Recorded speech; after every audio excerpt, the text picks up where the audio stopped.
For this video, I wanted to try out some recipes from the new cookbook I got.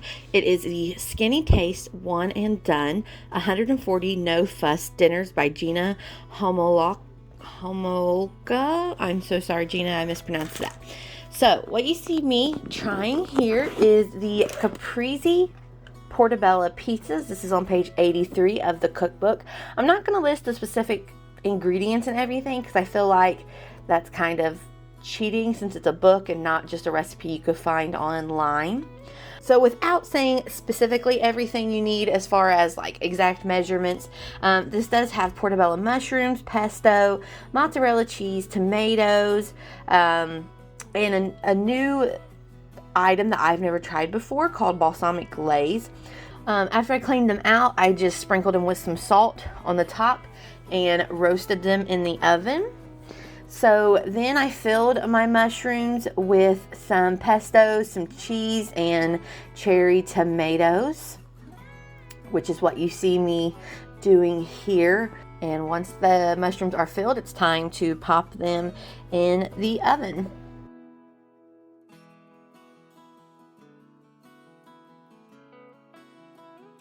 When the mushrooms are done in the oven, you're going to plate them on a bed of baby arugula.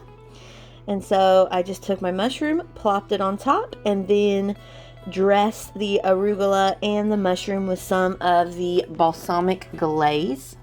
I have to say that this recipe was delicious. As far as my family goes, it's not something that my husband would eat, but for me to fix on a night when he's not home, it was perfect. I am a big mushroom fan, I'm a cheese fan, and the balsamic glaze is definitely something that I'm going to incorporate into more meals. Like I'm already planning to do salmon with the balsamic glaze, but for me, the CAPRESE Portobello pizzas was definitely a thumbs up and a recipe that I will be using again.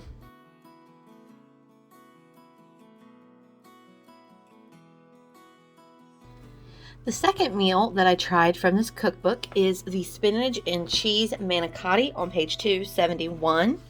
The only thing that I did different was instead of using ricotta cheese, I used cottage cheese.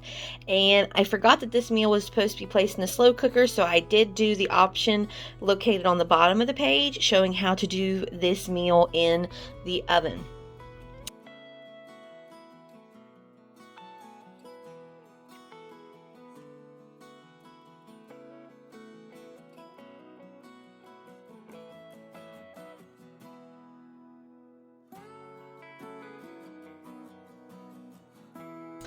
So I just followed the recipe, combined the cottage cheese, mozzarella, spinach, parsley, egg, salt, and pepper. And I did attempt the piping bag. After filling the shells with the mixture from the piping bag, I placed them into my glass pan that had some marinara sauce on the bottom. I placed more marinara sauce over the top of the noodles and put the dish into the oven as directed. Again, there is the option at the bottom of the page that tells you how to change the recipe in order to do this in the oven. So this meal was definitely a success. It was very yummy. My husband would have liked it with meat. Are we shocked? No, but just as it was in the recipe, except for the change of cottage cheese from ricotta, it was so good.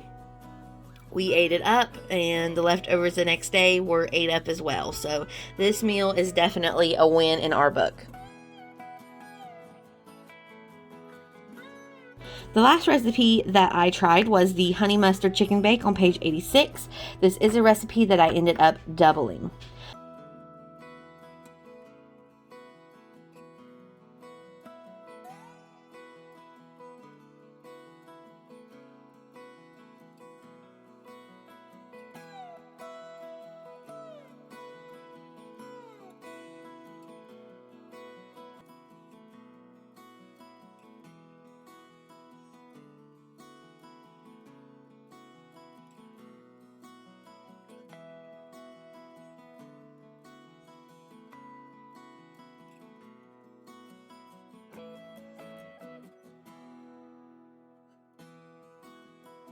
I did end up missing that you were supposed to do the vegetables before putting the meat on, so I did have to remove the meat.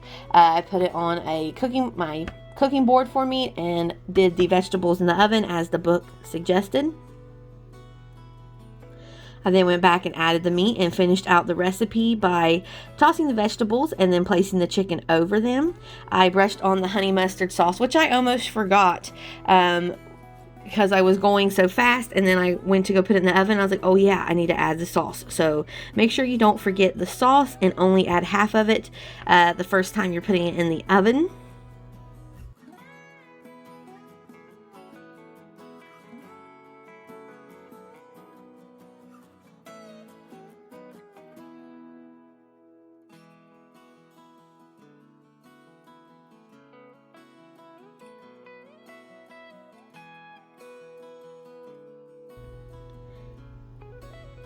And then when the 30 minutes is up, bring your chicken out and add the rest of the honey mustard sauce and then broil it.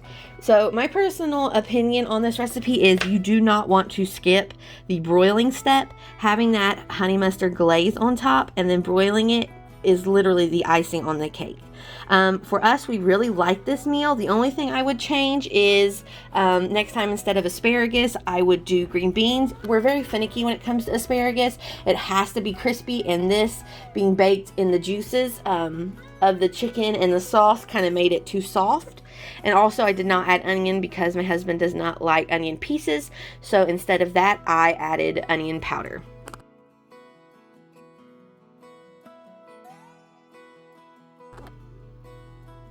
So overall, just having done these 3 recipes so far from the cookbook, I have to say that this cookbook is a win.